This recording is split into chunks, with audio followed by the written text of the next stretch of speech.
seja bem-vindo ao podcast O Futuro das Cidades. Eu sou Adriana Hansen, há quase 20 anos atuo no setor da construção civil e real estate, sendo reconhecida como uma voz influente em sustentabilidade no Brasil. Nesse podcast falamos sobre como as cidades impactam o meio ambiente, a saúde e o bem-estar das pessoas. E para isso, convidamos líderes para compartilhar reflexões e soluções importantes rumo à construção de um futuro com cidades mais verdes, saudáveis, resilientes e democráticas.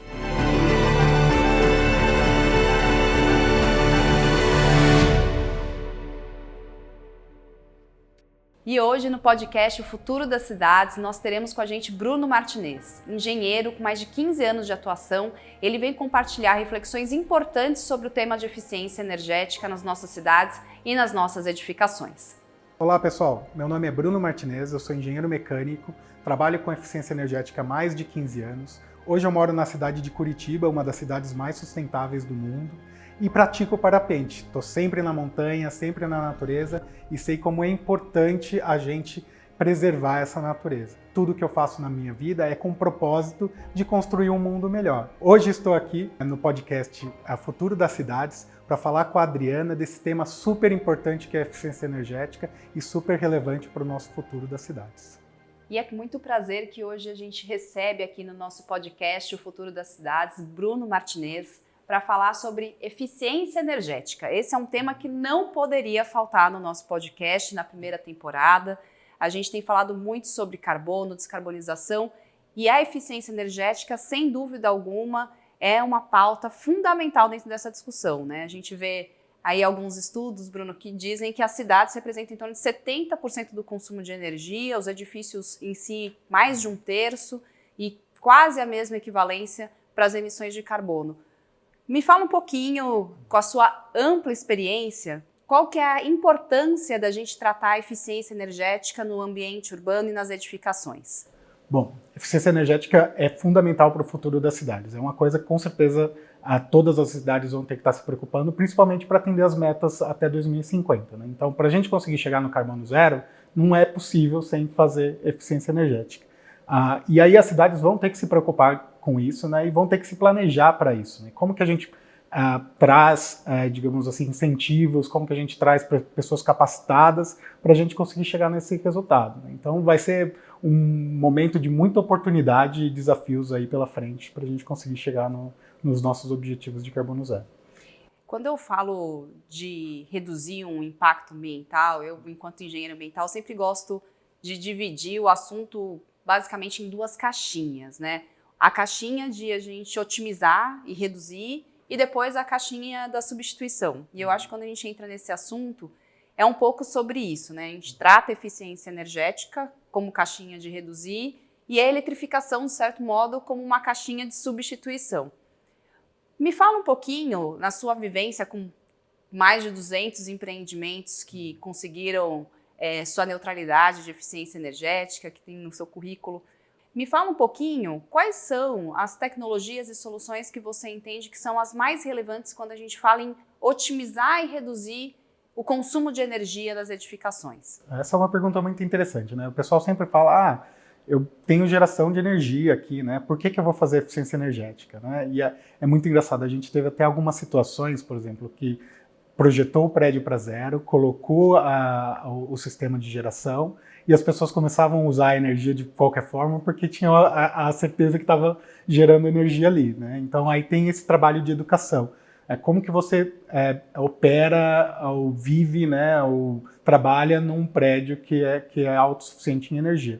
E acho que aqui a matemática, a fórmula é muito legal. Né? Agora você está comparando o custo de uma solução de eficiência energética com o custo de colocar um painel fotovoltaico, um sistema eólico no seu prédio. Né? E fazer eficiência energética ainda é mais barato.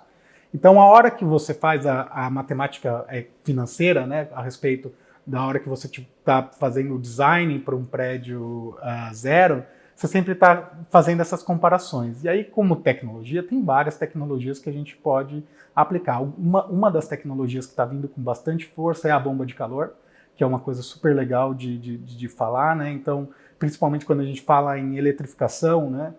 Um sistema de bomba de calor, ele gera frio e gera quente, né? Ao mesmo tempo. E aí com uma eficiência super bem ótima, né? Comparado com com os outros sistemas tradicionais. Tem outras, por exemplo, que já vem sendo usada faz muito tempo, que é a tecnologia LED.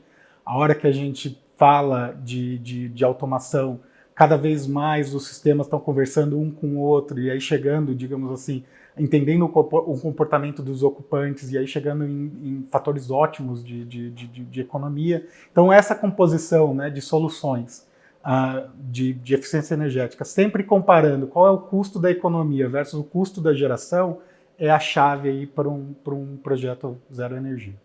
Sem dúvida. Eu imagino que dentro desse conceito todo, a arquitetura acaba também tendo um impacto, né? Porque é um efeito cascata. A gente trabalha a arquitetura para melhorar carga térmica, né? O quanto aquele empreendimento está ganhando de calor, e daí a gente vai resolvendo o resto com os sistemas complementares, né? Aqui no Brasil, a gente tem, felizmente, já há alguns anos, os selos de eficiência energética de eletrodomésticos, equipamentos. Como você vê a evolução desse selo e a importância dele dentro do nosso mercado para conscientizar e incentivar o uso de equipamentos eletrônicos, consumidores de energia de melhor performance?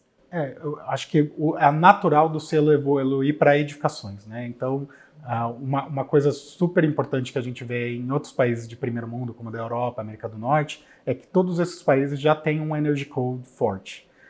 E aqui no Brasil a gente vem começando, né? O Procel, já existe o Procel Edifica, e o Procel Edifica, ele funciona hoje como obrigatório para edifícios federais. Então, há uma tendência natural que isso aconteça para todos os edifícios, né? E a gente espera que isso aconteça o mais rápido possível, né?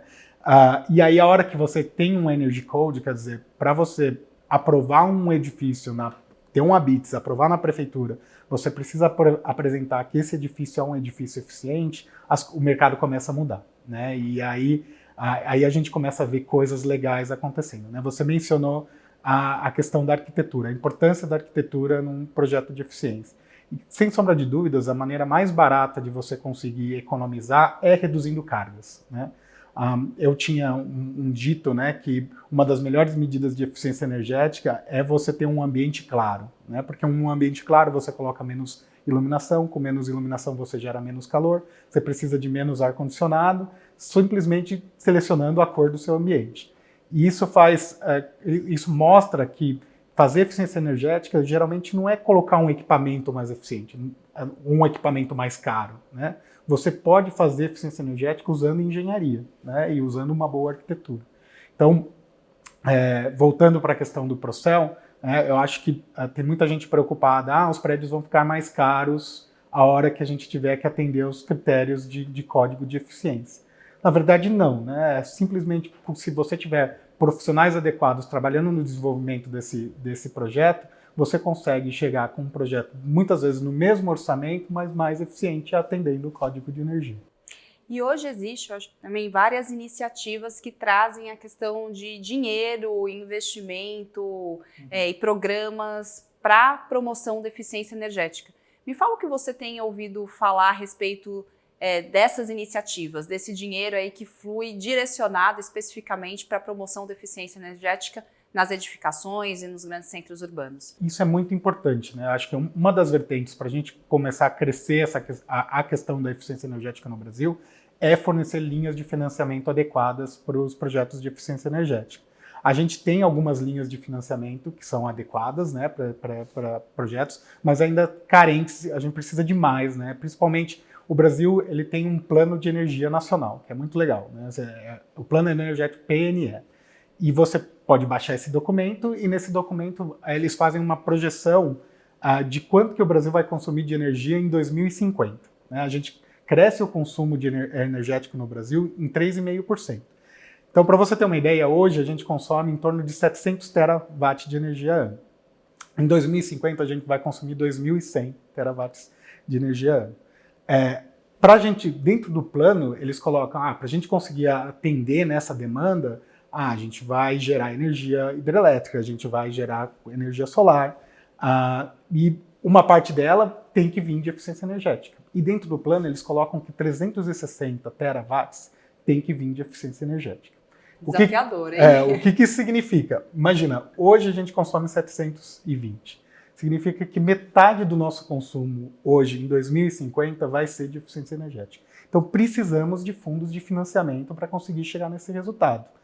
Alguns programas legais que existem hoje. Tem um programa de eficiência energética da ANEEL, né, que obriga as concessionárias a gastarem parte do seu lucro bruto em editais de eficiência energética. Então, todas as concessionárias do Brasil que têm lucro, né, elas são obrigadas a colocar um edital anual onde você pode apresentar o seu projeto de eficiência energética e captar recursos para executar esse projeto. Para entidades públicas e filantrópicas, isso é fundo perdido. O que significa? Você não precisa devolver o dinheiro para a concessionária. Eles pagam de graça para você fazer o projeto de eficiência energética. Geralmente é em torno de 150 milhões de recursos que a gente tem nesse programa para fazer projetos de eficiência energética. Dia 3 de dezembro, agora, no começo do mês, a Copel lançou um edital no Paraná de 50 milhões, quer dizer, é um dos maiores editais da história da Copel que você pode apresentar projetos de eficiência energética. CEMIG, ano passado, 50 milhões também. E o que a gente vê? Né? Alguns desses editais, você tem bastante projetos sendo apresentados e os recursos sendo utilizados. Alguns desses editais não tem a quantidade de projeto e o recurso não é utilizado. Quer dizer, tem oportunidade ali, dinheiro de graça para a gente fazer a eficiência energética que a gente não está usando. Né? BNDES tem linhas de financiamento para eficiência energética, tem o programa Potencialize também, que é um programa voltado para fazer projetos de eficiência energética. Então, tem várias fontes de recurso que podem ser buscadas, né, para fazer eficiência energética. O que a gente não vê hoje é, por exemplo, bancos privados têm dificuldade de quantificar o risco em projetos de eficiência energética. Eles já aprenderam a quantificar o risco em projetos de solar. Né? Isso dá para ver. Todos os bancos têm linha de financiamento para solar. Mas para projetos de eficiência energética, a gente vê poucas linhas e com taxas altas, porque as pessoas que estão lá dentro ainda não conseguem quantificar esse risco. A gente precisa desenvolver esse grupo também para poder ajudar e trazer dinheiro, né, para a gente conseguir chegar nessa meta dos 360 terawatts de economia de energia. E é isso, né? O Brasil precisa criar um mecanismo, digamos assim, maior e mais profissional de financiamento para a gente conseguir chegar nos resultados que a gente precisa de eficiência energética. Você trouxe um ponto que para mim foi bastante interessante, nessa quantificação de risco. Quando você fala isso e traz o cenário, né, de aumento de consumo de energia, necessidade de incremento da nossa matriz energética para suprir isso e o quanto é necessário a gente ter eficiência energética, para mim quase vira o caminho inverso, né? Uma redução de risco você investir numa iniciativa dessa, porque basicamente a gente vai ter uma dificuldade de ter a oferta de energia necessária para esse crescimento. Seja para um uso industrial, seja para o boom que a gente está vendo hoje, por exemplo, de data centers, que são extremamente consumidores de energia, né? A gente vê aí centrais, regiões, localidades que estão se desenvolvendo muito com o fim de proporcionar espaços para data centers, que com o IA, enfim, tem crescido extremamente a demanda, que consomem mais do que o entorno inteiro, do que uma cidade inteira, né? Então, existem desafios latentes dentro dessa estrutura da eficiência energética e talvez investir nesse tema seja uma redução do risco e não um risco elevado, vamos assim dizer. Né? Sem sombra de dúvidas. Imagina agora se a gente coloca na equação a eletrificação, né? Aí você começa a perceber que vai aumentar a frota dos carros elétricos e a hora que você precisa gerar mais energia, né, por causa da demanda, você precisa de um sistema de transmissão adequado para essa energia. Então, o custo de infraestrutura, né, quando você aumenta a necessidade, é muito grande. E aí, quando você tira, né, que é o caso, para mim, é uma das principais soluções aí para o país, a hora que você está deixando de consumir, você não precisa daquela infraestrutura de transmissão, você não precisa daquela infraestrutura de geração. Então, digamos assim, é economia duas vezes, né? E a hora que a eletrificação entra na equação, né, e você não trabalhou a eficiência energética da maneira adequada, você vai ter que pagar a conta na transmissão. Sem dúvida. E a gente vê isso, por exemplo, de uma forma super simplória quando a gente fala justamente da mobilidade, né? A gente vê um crescimento que na minha perspectiva é inclusive acelerado, né, do transporte do veículo individual elétrico, e uma dificuldade nas grandes capitais, onde esse crescimento vem acontecendo com mais intensidade, de suportar essa demanda, né? Porque os prédios eles sequer foram preparados para ter uma oferta de energia, e a infraestrutura local desses prédios também não tem essa disponibilidade para conseguir abastecer o carro, né? Então é um desafio você conseguir equalizar essas frentes todas, né? E a mobilidade é especialmente desafiadora, eu diria. O Brasil, a hora que a gente olha para o Brasil e olha para o consumo de energia do Brasil como um todo, e a gente coloca dentro dessa equação combustíveis, né, e outros consumos térmicos que não são só a energia elétrica, 33% da energia consumida no Brasil é de transporte. Então, pegar esses 33% e passar para a elétrica, já imaginou o tamanho do impacto, né? Só para você ter uma ideia, prédios residenciais e comerciais representam 15% a hora que a gente coloca toda a equação da energia no país. Quer dizer, esse é um desafio enorme, né? E tem outras soluções, né? O etanol é renovável também, né? Então, biodiesel é renovável. Então, acho que o Brasil, ele, diferente de outros países, ele tem, digamos assim, já um caminho que pode seguir com relação à descarbonização, que é super interessante. Com certeza a gente vai ver um aumento de carros elétricos e a dinâmica do consumo com carro elétrico vai ser super interessante de ver, né? Tem alguns estudos que já falam que você pode utilizar o carro elétrico como uma bateria. Então imagina você vai para o seu trabalho, carrega o seu carro elétrico, volta para sua casa e descarrega o seu carro elétrico no horário de pico, né, para consumir menos energia. Como que vai ser a dinâmica disso, né? E vai ser super interessante estar presente nessa situação. E aí eu acho que a hora que a gente coloca duas outras tecnologias nessa conversa, né, que é baterias, né, como que a gente vai trabalhar armazenamento de energia nessas situações, e colocar a questão do smart grid e a inteligência artificial, quer dizer, imagina a inteligência artificial gerindo, né, essas nossas necessidades de energia e consumo. Então, você tem um sistema de inteligência artificial na sua casa que fala, bom, agora está na hora de você armazenar porque eu não estou gerando energia no meu sistema eólico. Ou, agora está na hora de você consumir porque eu tenho uma geração solar muito mais alta do que a minha demanda.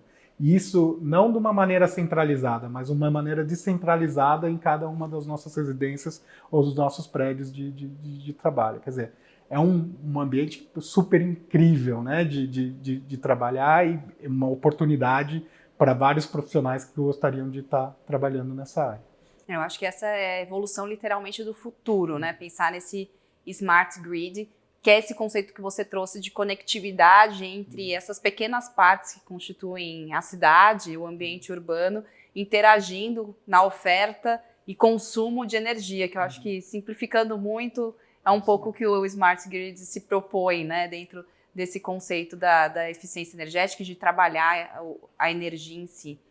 E me diz uma coisa, eu acho que a gente passou pelo Smart Grid, mas resgatando a questão da possibilidade da gente trabalhar a eficiência energética em todos os níveis e todos os perfis. Às vezes eu escuto muito que um prédio super eficiente é um prédio, consequentemente, muito tecnológico e muito caro.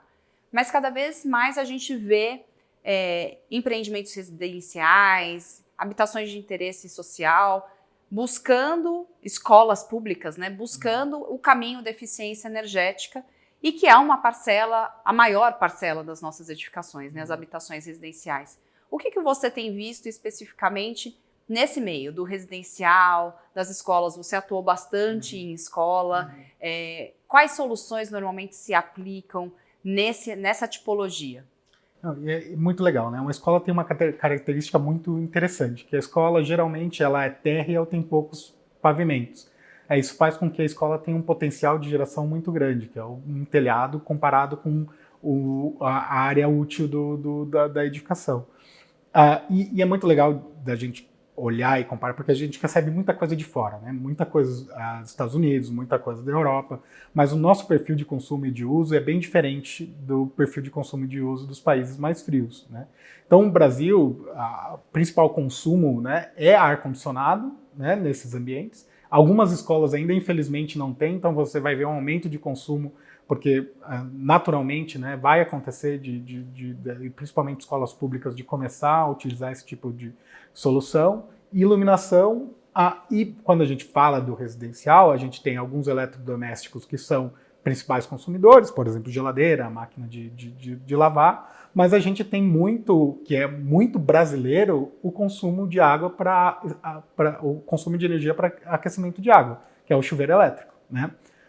E aí é muito interessante você ver algumas soluções já como aquecimento solar para água quente. A gente falou um pouco da bomba de calor, que pode ser uma solução aliada com o ar-condicionado.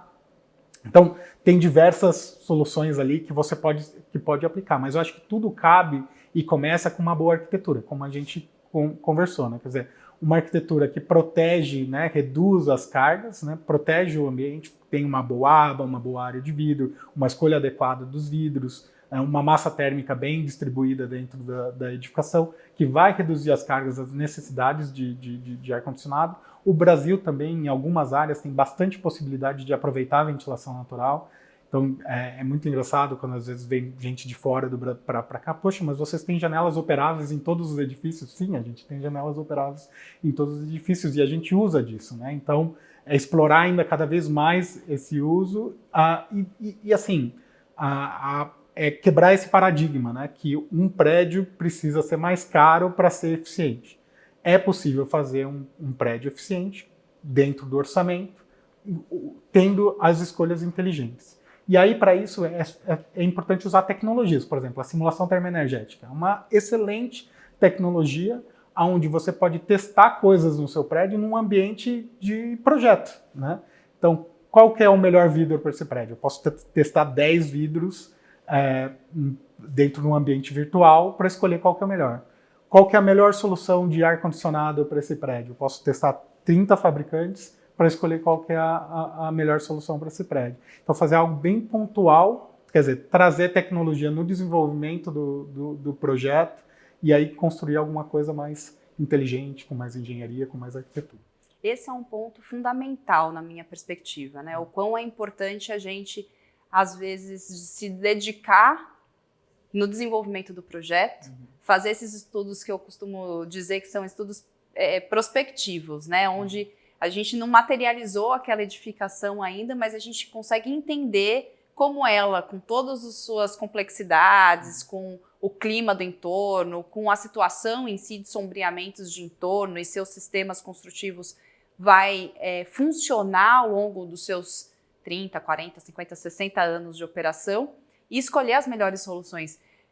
Tive a oportunidade de acompanhar também muitas simulações de eficiência energética e é interessante aqui para o Brasil que nem sempre um vidro insulado, que é um vidro muito caro, é o melhor vidro para o prédio. Às vezes aumenta o consumo e não diminui o consumo, né? Então, como essas ferramentas elas são poderosas dentro dos resultados que elas apresentam para o mercado e ajudam na tomada de decisão, né? Ainda mais quando você consegue fazer a quantificação e comparação do custo da solução que você está apresentando versus o resultado, o benefício. Lembra que a gente falou lá atrás, né, que a hora que a gente está fazendo um prédio zero energia, a gente sempre está comparando o custo da geração com o custo da medida de eficiência energética, e a gente só consegue fazer essa análise com a ferramenta de simulação. Quer dizer, eu vou testando as soluções, para cada solução eu vou vendo o benefício, quantifico quanto custa essas medidas e aí avalio, né, qual que é o payback adequado que funciona para o meu edifício. A gente está falando de eficiência energética, falou da arquitetura, eu tenho uma curiosidade, quero ouvir sua opinião. Você acredita que a norma de desempenho, que é uma norma que foi feita para avaliar uma série de questões nas edificações habitacionais, ajudou a aprofundar essa consciência sobre a envoltória e o desempenho térmico das nossas edificações, pelo menos as residenciais? A norma de desempenho ela aborda principalmente o conforto mínimo que uma pessoa precisa ter dentro de uma edificação. E é muito legal trazer essa visão de conforto, né? Porque às vezes a gente mora num lugar antigo, está tão acostumado com barulho, ou está tão acostumado com falta de iluminação natural, ou está tão acostumado com falta de conforto térmico, que a hora que você vai por alguma coisa que tem esse nível de conforto térmico, você pensa, meu Deus do céu, como que eu vivi até hoje sem isso, né? Então, é super importante, a nível nacional, a gente ter, digamos assim, um critério mínimo de desempenho para as nossas edificações que garantem o conforto mínimo dos nossos habitantes. E aí, o legal, né, que traz para a conversa, tá, se esse aqui é o mínimo, o que eu posso fazer de melhor? Né? Eu estou só entregando o mínimo para o meu cliente, por que eu não posso entregar mais? E aí começa a vir as coisas, poxa, mas como que você avaliou isso? Ah, você usou uma ferramenta para avaliar isso? Né? E aí o mercado começa a entender, né? Poxa, como que funcionam as ferramentas de análise, como você consegue fazer um prédio mais confortável, e lembrar, né, que os prédios e edificações, elas são para a gente, né? E eles têm que ser projetados para o nosso melhor conforto, para o nosso melhor bem-estar, para trazer o máximo de saúde, né, para a gente, em vez de simplesmente levantar algo para vender, né? E aí a norma traz essa visão que, para mim, é genial. Eu sempre gosto de trazer aqui durante as nossas conversas algumas questões que eu entendo que possam ser úteis para quem está ouvindo a gente. E a gente falou bastante das certificações. Você atuou durante muito tempo na ASHRAE, que é uma associação importante internacional que trata sobre eficiência energética, que desenvolve normas que puxam a nossa régua, né? Me fala um pouco sobre a ASHRAE, sobre também quais são essas ferramentas que normalmente são utilizadas para desenvolver esses estudos, para quem tiver curiosidade e quiser pesquisar um pouco mais sobre isso. Não, obrigado. Eu já estou há 12 anos envolvido de maneira direta, né, com a associação. Hoje, muito feliz de fazer, eu sou presidente dos Jovens Engenheiros a nível mundial da associação, e é um trabalho voluntário, né? E o legal da ASHRAE é que é uma associação de profissionais, ela não é uma associação de empresas. Então, qual é a visão? Como que a gente, como profissionais, como que os profissionais conseguem elevar o nível da conversa relacionada a ar-condicionado, edificações, a sustentabilidade, né? E trabalhar de maneira ativa, né, nesse crescimento. E aí, a ASHRAE ela tem várias normas. Uma das mais famosas é a 90.1, que é uma norma de eficiência energética meio que aplicada no mundo inteiro, e se não é aplicada diretamente, ela é base de muitas normas, né? O Brasil usa a ASHRAE 90.1, por exemplo, por Procel. Tem várias normas da ASHRAE que o Brasil utiliza em parte como fonte nas ABNTs. Então, acaba virando, digamos assim, uma fonte de conhecimento global. Um dos exemplos mais legais, né, durante a pandemia, a ASHRAE foi uma das primeiras a criar quais são os critérios para você estar livres de aerosóis dentro dos ambientes. Então, lançou essa norma, foi utilizada amplamente nos Estados Unidos, hoje vem sendo utilizada, e agora o foco da associação é descarbonização, né? Vários materiais estão surgindo com relação à descarbonização. Eu faço parte do desenvolvimento de uma norma 228, que define o que é um prédio autossuficiente de energia para edifícios existentes, que para mim é um dos maiores desafios que a gente tem hoje. Como geralmente edifícios existentes não têm recursos para fazer os retrofits que eles precisam, e precisam de muitos profissionais, porque tem os seus desafios, porque é um prédio que já está operando, né? Então, como que você faz um retrofit dentro de um prédio operando, e tem os desafios de infraestrutura, você não consegue mudar muitas infraestruturas que estão ali. Então, é um desafio muito legal trabalhar edifícios existentes, e a ASHRAE já vem focando nesse tema também. Aqui no Brasil, existem 2 capítulos. Tem o capítulo da ASHRAE a nível Brasil, que é todos os estados menos os estados do Sul, e tem a ASHRAE capítulo Sul, que são os estados do Sul, e a gente tem bastante força e relevância na ASHRAE no mundo, que é muito legal mostrar como que os profissionais brasileiros estão trabalhando a nível mundial para conseguir construir esse arcabouço de regulações. Eu fiquei muito curiosa para entender um pouco mais sobre esse desenho que vocês estão fazendo para prédios neutros existentes. Fala um pouquinho mais exatamente como que vocês estão imaginando definir essa régua e o que vocês esperam como resultado, no caso específico aqui do Brasil, se você entende que essa norma ela pode ser uma grande referência para nós aqui, para adoção, porque a maioria dos prédios eles já estão construídos, né? A gente tem um déficit residencial, a gente sabe que a construção é um setor ainda extremamente intensivo no Brasil, mas a gente tem muita coisa construída que precisa ser melhorada, retrofitada, para a gente atingir todos os objetivos que a gente vem conversando. Legal. A norma ela traz metodologias de cálculo para você comprovar que um prédio ele é carbono zero ou zero energia, né? E aí traz para discussão essas questões que eu comentei. E se o prédio abastece carro elétrico, como funciona? Qual que é os limites, né, que a gente vai estar avaliando para quantificar um prédio? Então ela foi feita para, eles chamam Authority Having Jurisdiction, que é as autoridades que querem, né, identificar ou premiar, né, um prédio zero energy, de você utilizar a metodologia de cálculo que tem na norma para você conseguir, digamos assim, dizer, não, esse é um prédio de verdade, zero energy.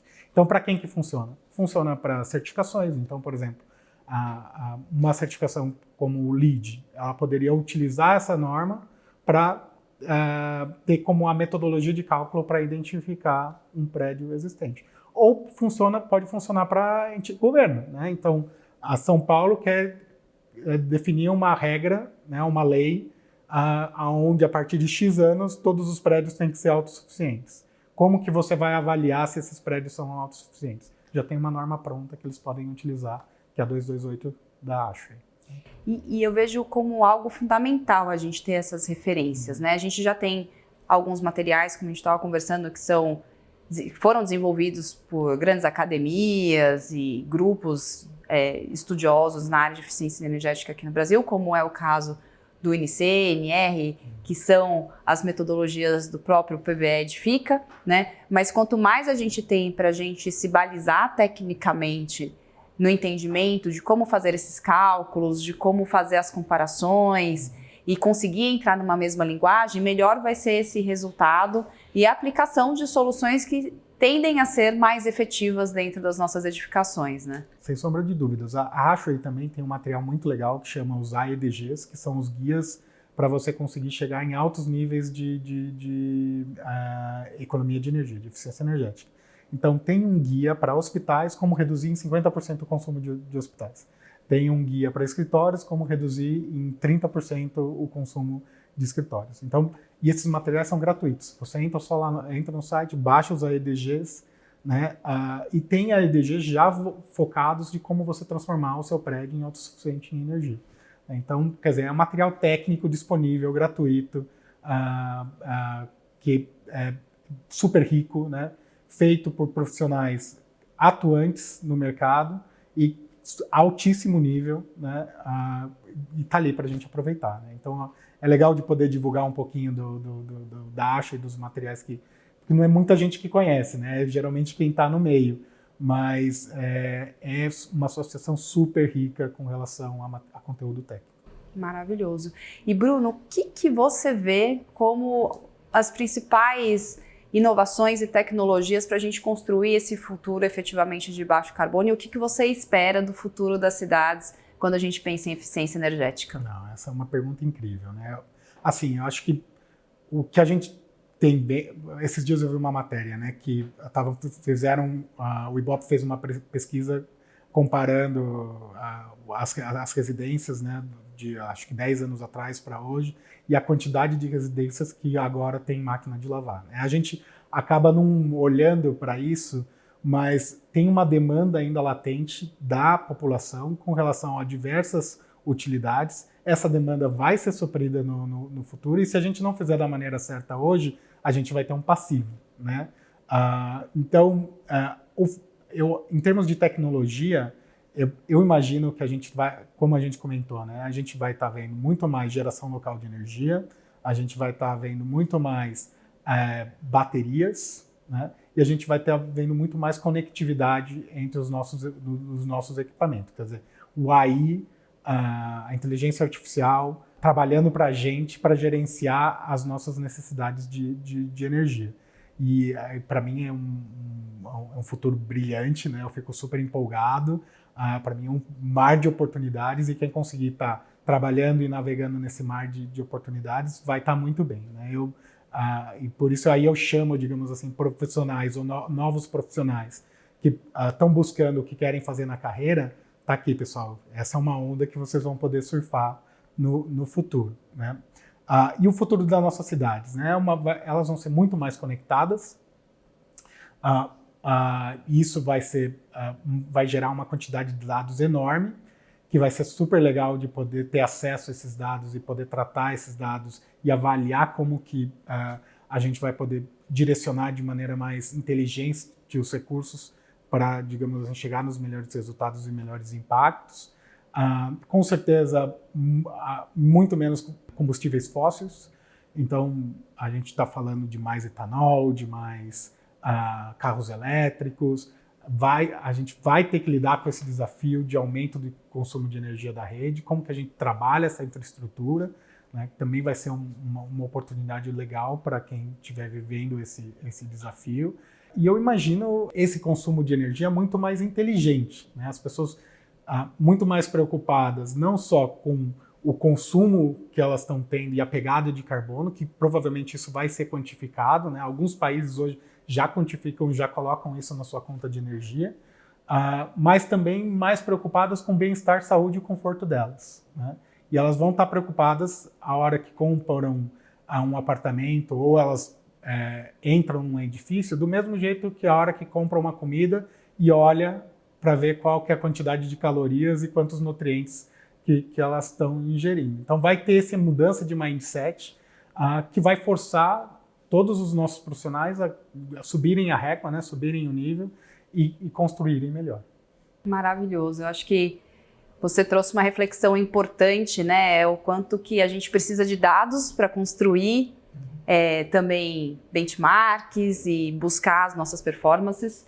E eu sonho em um dia poder comparar, de repente, um apartamento com outro, uma moradia com outro, e do mesmo jeito que eu vejo o selinho ali na geladeira e na televisão, ter o selinho da minha residência falando como que ela está classificada, quanto que ela emite e, eventualmente, até qual que é o potencial dela melhorar dentro daquilo, a depender das soluções que eu possa aplicar num retrofit daquele espaço, né? Eu acho que essa é uma iniciativa que a gente já vê acontecendo na Europa e que eu espero que muito brevemente a gente consiga ter aqui no Brasil, com essas regulamentações agora que tem acontecido de uma forma mais acelerada, até especialmente por conta da COP30 que acontece em Belém. Aí.